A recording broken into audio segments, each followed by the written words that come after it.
Hey there, Marty Bostic here. I wanted to take just a few minutes today to talk to you about email marketing and two types of list builders. And I'll keep it a fairly short video, but I really felt compelled just from some of the things I've been seeing in emails coming out and questions about, what to send people as soon as you get them on your list. I There are so many ways to do that wrong, and it really not necessarily that it's wrong, but it really comes down to what type of email marketer are you? What type of list builder are you? And before I jump on my soapbox, let's talk for just a minute about how you would feel if you're receiving the email, because that is really going to help you figure out what bucket you belong in if you're serious about building a list and doing it the right way. So, do you ever get those emails where somebody always shows up in your inbox or in your promotion tab, or they dang near two, three times a day sometimes you'll get emails from people that all they do is cram offers down your throat. They show you the next shiny object. It's kind of like they're throwing a fishing lure out there and they're reeling it in and seeing which lure works for them. And it is relentless. It's every single day. And when they do that, if you're getting those emails, how many of those do you open? And if you do open them, what are your thoughts when you see that? When you see one of these emails that comes across and really it's nothing but just a short email swipe, pitching a product, pitching a link, some affiliate, something. If you get one of those, what are your thoughts about that? I know for me, when I get those, I might open one every now and then, but when I get them, I chunk them. Um, I do like looking for catchy headlines that make it to my inbox, and that's pretty much the only reason I leave those types of email marketers on my list, because if they're making it to my inbox, they're inboxing really well, then what subject lines did they use? I build a swipe file. I build a nice little vault of subject lines that come across to me and catch my eye. And if they catch my eye, they'll catch other people's eye. So I'll go off and I'll grab those sometimes. But I really don't give a crap about the offer that they got in there at this point, because they relentlessly beat the hell out of you. Okay? And then you got the other folks, like me, who send you an email, but I'm not out there to send you an email to sell you something right down your throat and just beat you up. I like to tell stories. I like to teach. I like to get points across that help you connect as a marketer and grow as a marketer, things that have helped me along the way. They may not be helpful for everyone, but when I do send out emails, I try and make them meaningful. I really don't just send stuff out just to beat the crap out of it. I like to refer to that as residual list building, and I'll tell you why here in just a moment. So when I send out an email, if you were to get one of my emails in your inbox and it's got a subject line that might catch your eye, did you see another email from me like every 5 minutes? Did you see one that was just constantly garbage? Or did you start to see a pattern where you could pretty much expect an email from Marty in your inbox every day? And those are the types of emails that I like to send out. Those are also the types that I like to receive. I might get an email a day. I don't mind somebody emailing me every day. I do it every day. And it's actually one of those things that I've been in such a habit of doing for so long. If I don't send an email out that day, I actually feel guilty about it. It's like, man, I let folks down by not doing that. And it takes time to write a really good email and to craft it. And sometimes I'll go back and take one that worked well for me, might adjust it to current times and in current situations, and change that around. But the concept of residual list building, it's twofold. It's around income and it's around engagement. So the people I bring into my list typically stay on my list for a long time, sometimes a few years. The average subscriber on my list will stay on there about 164 days, I think was the last calculation I did on it. So they stay on my list about half a year. Sometimes I'll get people that hang around for years and years and years. But that's my plan. My plan is to build a relationship with you as an email marketer and list builder, and help you move along in this big fishbowl that we're in for marketing, most of the time the people that are on my list are in the make money online type scenario. So for me, it's important that I stay on point with that, but I also bring it into reality with some funny stuff every once in a while. You'll notice that I connect my thoughts, or I try to at times, with PS lines that are relevant, but I'm not in there just beating you to death with a link saying buy here, buy here, buy here, with, some car salesman running around trying to sell you something. It's important that the quality of your email stands out, but it's also important that you don't churn and burn through these email subscribers where you've got big lead flow coming in, you've got big lead exits going out too. Excuse me for that, man. So where I'm headed with that is, if you've got a list and you've taken the time to spend money on that, sweat equity, time and effort to go out there and build a list, take care of it. Do something with it that's meaningful. So if you've got an opportunity to build a list of leads, and believe me, most people don't have a clue how to even go about this. So there's a lot of tools and things that are available to you. There's a lot of things I put in front of you that can help you build a list, but it's what you do with that list that's important. If you don't care about building a relationship with them, you don't care about engaging them on a long-term basis, that's fine. That puts you in the other bucket. And what I would encourage you to do is, if you're going to do that, keep buying traffic, keep buying solos, keep getting a whole bunch of lead flow coming in so that you can sustain a big enough list for all those people that are going to unsubscribe and click that link and disappear. Just know that when you burn them, you burn them. They may end up on your list again at some point. I've seen that happen, but it just, they disappear on you. Back in the days when ad swaps were a really big thing, some of the marketplaces were out there. What we used to do when we would do ad swaps, or we would do funnel clicks, and we do some other things. The funnel clicks were better quality, but when we do ad swaps, that concept, in case you don't know what that is, I'll trade my list for your list, basically. And what happens is the quality of the list gets diluted because everybody's on everybody's list. And after a while, you might have a newcomer that comes in, but those subscribers are just wore out, man. They are just freaking tired because they'll get on the list and all they do is get hammered with offers all day long. You'll get clicks, you'll get sales, but you will kind of get that and go in a transactional basis. So it's kind of like going in a store that you're going in there to buy a product and you probably won't go back to that store again. You maybe had a bad experience. So you go in there and you buy something and they've kind of lost you as a customer and you don't come back. So it's the same way with email marketing. When you're building a list and these people come in there, one, they don't know who you are.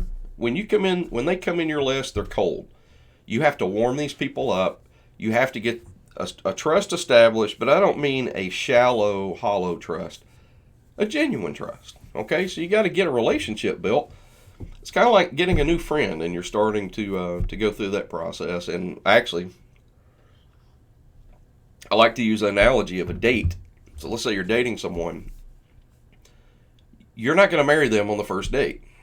Okay, so when you get somebody coming in here that's a new prospective partner, you wine and dine them for a little bit. You talk with them, you get to know them, you figure out who they are, you try and figure out what they're interested in. You let them know what you do, what you're interested in, and just be normal. Be a natural person, just like you talk to anybody else. I don't care how introverted you are, whether you're staring at your shoes or you're staring at their shoes. Come out of your comfort zone a little bit, but still be the person that you would normally be. And I have found that since I made that shift several years ago to just be myself, I get the best engagement out of my emails.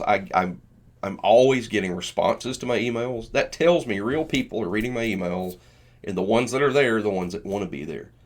And sure, I'm going to piss people off. That's part of my goal. I want to do that and be polarizing up front in my style of writing, where I'm going to get you off of my list if you aren't the right type of person. It's kind of like maybe you went on that date and it wasn't the right person.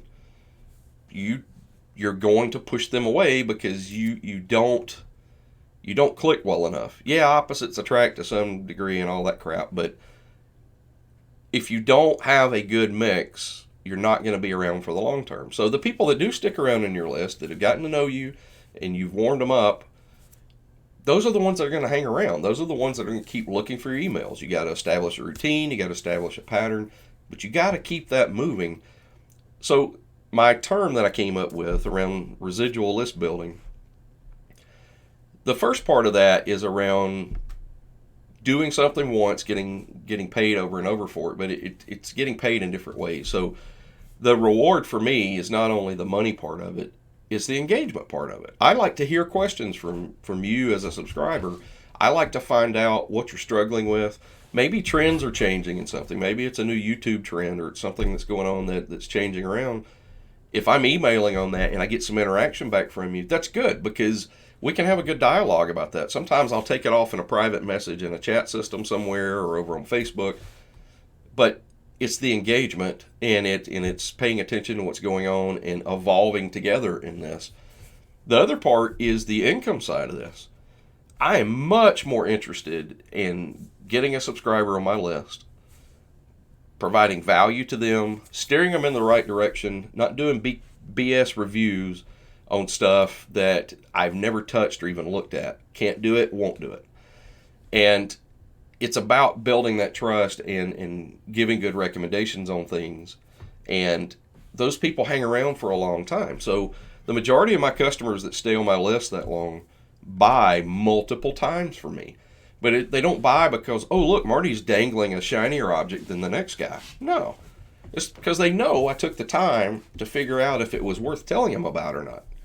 By the time you make it over to the engagement series and engagement part of my emails, we already know each other. We're already friends. You already know what to expect from me and what type of person I am. So when we get in there, if I'm talking about a product and I've reviewed a product, know that I have worked the dog snot out of that product to figure out if it's something I will use personally. And there have been times when I've recommended a product, a few weeks down the road, I find out, you know what, this thing's just garbage. This thing just did not turn out well. The support wasn't there by the vendor. They've disappeared. They came in and made their money on a launch and just bailed. And I'll come back and I'll send an email and let you know. Doesn't mean I'm going to refund you for it. You might choose to do a refund. I might try and help you out and say, here, keep all the bonuses, keep all the other stuff. You know, they bailed on me too. But I want to be transparent in my emails. And you're going to see days when I send you an email, it's just going to piss you off so bad. You're going to be so mad. And it's like a bad train wreck that you've got to keep looking at, because the next day when I send one, you're going to open it because you're going to want to know if I'm going to piss you off tomorrow too. It's okay. It's kind of like people I work with too. You know, I got coworkers that, yeah, we'll talk crap to each other. We'll talk smack in the hall sometimes or at the water cooler discussions. And it's just business at the office. It's just business. But we also, some of these folks I have relationships with, I've worked with for 20 years. And they're like extended family. So, you know, we're going to talk, we're going to interact. Think of your email list the same way and figure out which bucket you're going to be in. So you're going to be in that residual bucket where you get somebody in and they pay you over and over and over. I don't mean, hey, Joe, buy this tomorrow. Hey, buy this next thing tomorrow. No. When the next thing that's right comes along and you recommend it, they can evaluate at that point, is this a tool that will work for me? Is this a service or some training that will work for me? And if it is, they'll jump on it. They'll buy it. They'll buy it based on your recommendation because they trust you. Now, the reason that I decided to do this video today is I keep watching a lot of newcomer list builders that they're asking questions that I've just seen this over and over and over. As a parent, you know, I go off and I teach children the best way I know how. My grandkids, I do the same thing. Grandkids are like a repeat, but I know what to fix in a lot of that. So when I'm seeing these email marketers come along, or they know they need to be building a list, they're being taught to build a list, they're given tools to build a list, they're doing it, they're bringing leads in, but they're going about it the complete wrong way, because they'll get leads coming in, they'll go dump them in an autoresponder, and the first thing they do is start selling to them, start pitching them an offer. Not a kiss, Not just a little hug, not a your hair looks nice today. No. Here's the proposal, marry me. I just met you. And that's not how you do it. It's not how you do it. So again, if you're in that bucket over there and you're okay with that and you want to churn and burn through that list, well, you better get that lead flow up to at least 100, 200 a day coming in, because you're going to have a mass exodus going out the other door. Okay, they're going to go out the exit door because they came in under the premise that it was one thing. They'll get there, but then you just pound the crap out of them with offers. So think of those as a short-term buyer. You're probably going to make some sales. That's great. And then you're going to get unsubscribes, and you got to keep filling that well up with new subscribers, because those are leaving in droves. Okay, they're leaving because you have no trust there. They don't know who you are, but it caught their eye. They bought it. It was an impulse decision, whatever the case may be. So, yes, I'm drinking out of a Christmas cup with my coffee this morning. It was only one clean. So, what I want to do is never really even pitch an offer to somebody when I'm indoctrinating those people. I'm getting them in that warm-up series. So if you're out there building a list and you're just starting out, take the first 5 to 7 days to just start giving them things of value. I don't mean just give away the farm, because then they're going to expect you to give away the farm long term. So there's a fine line between giving value and giving stuff away, because what you're going to end up with are plate lickers, freebie seekers, and tire kickers that get on that list that think you're going to just be giving them free crap from then on. Don't do it. Don't do the free line BS. Give them a bonus, give them something, but don't overdo it. Don't overplay it. Give them something, but teach them. Talk to them, warm them up. Good example. Hey, my name's Marty Bostic. I'm glad you got on my list. It's great to connect with you. Before you go try and collect the neat little shiny bonus that I've got for you, let me tell you a little bit about me, and I'll go into a small blurb about who I am, what I do, what my interests are. I'll put all my contact information in there so they know how to reach me. Lower the guard, okay? Lower the guard. Don't try and sell them. I haven't sold anybody anything in there. And I go ahead and set the table for them and let them know, hey, I typically email every day. So be looking for my emails in your inbox. Make sure you whitelist it. Make sure you get them this way. And what's going to happen is tomorrow, I'm going to tell them in that first email most of the time that, tomorrow, be looking in your inbox. I'm going to be talking about X. And I'll send them the next email, and I'll connect that. And tomorrow, I will remind them, hey, if you remember yesterday, you got on my list, X, Y, and Z. I just want to pick up where we left off. Today, I wanted to talk about this. And I'll do some storytelling. It might be a really long email with no salesy stuff in there at all. It might be a funny story. It might be something somebody can relate to in a life situation. And I do that for several days. And probably 4 or 5 days into it, I'll start to test the waters a little bit. I'll put some offers down in the PS line. I'll put some things over there that might be, hey, if you're tired of this, you might like this. And I see what they do. And typically what will happen is people will split. They'll go off and unsubscribe at that point, or they'll click on it. Sometimes I'll get sales on it. But then they'll keep opening my emails, and the engagement starts to go up from there. And after that, it's all automated, and it's one of those things that I'll send broadcast emails out where I don't try and do broadcast burnout where I just beat people to death with them. But once I've gotten you past there, and then I've had you tell me what you're interested in, and I've surveyed you and segmented you, the long-term stuff is the engagement series. That's where you send them regular emails every day. That's where your daily flow is going to be. But I want you to be there for the long term. I don't want you to be there and disappear on me, because I've made some really good relationships. I've done some good joint ventures with people on my list that came in that a little later, hey, I've been watching your emails for a while. I've been following them for a while. Or maybe it was one that resonated with them that caught their attention. And I'll find out something they're doing. And a lot of times we'll go off and do a joint venture partnership. They'll make some money, I'll make some money, and I'm still partners with them for a variety of things. So just keep that in mind when you're building your list. If you're getting these leads, that's great. But they are all suspects at this point. They're not prospects yet. They're all suspects. They don't know you. They're cold. Other systems like My Lead Gen Secret and 1,000 free leads and some of these other things, they're all the same. It doesn't matter if you're getting leads from lead swaps or you're doing these other things. You can always warm somebody up if you do it the right way. I take totally cold leads. I don't care where they come from. I really don't, as long as they're legitimate. I'll take those leads. I will put them through the filtration process. And whoever comes out the other end, I'm good. I'm fine with that. Those are the people that wanted to be there anyway. I try and get people off of my list as quickly as possible for the right reasons. And when I do, what's left out of that is gold. Okay? So think of that like the Gold Rush movie over there, the series. These guys have got conveyor belts out the ass over here where they're moving tons and tons of pay dirt. They're moving it through there, sifting it all down through there, and they're shaking it up, and they're going through all that stuff. And what comes out at the end? Little bitty mason jar or a little bitty tiny dish with gold dust in it. That gold dust are your subscribers. Those are the people that are going to hang around and talk with you.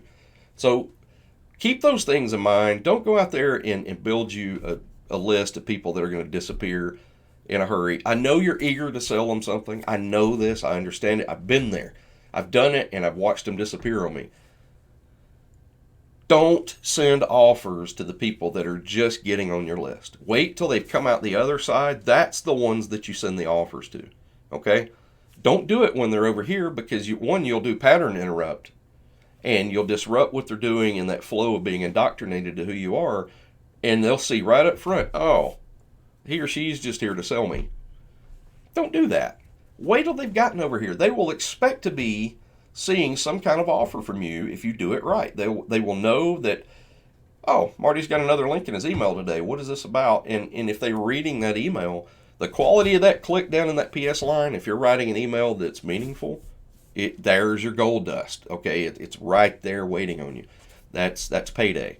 But you'll keep making money over and over and over time. And that's where the power of the list is, where the money's in the list. Okay, so don't take that term and let it get diluted into making you think that I can just take leads, put them in a list, and I'm going to make money out of it right out of the gate. So just don't do that. All right, guys, went longer than I meant to. I still cut it shorter than a lot of mine are. So I hope this is helpful. You got an idea about these two types of list builders and email marketers. The churn and burn ones, you get them in there quick, you get them out of there quick. And then the ones that are in it for the long haul that want to build that relationship and care about what you say. And over time, you're gonna do far better with those folks than you are with the churn and burns. All right, you guys take care. Have a great day.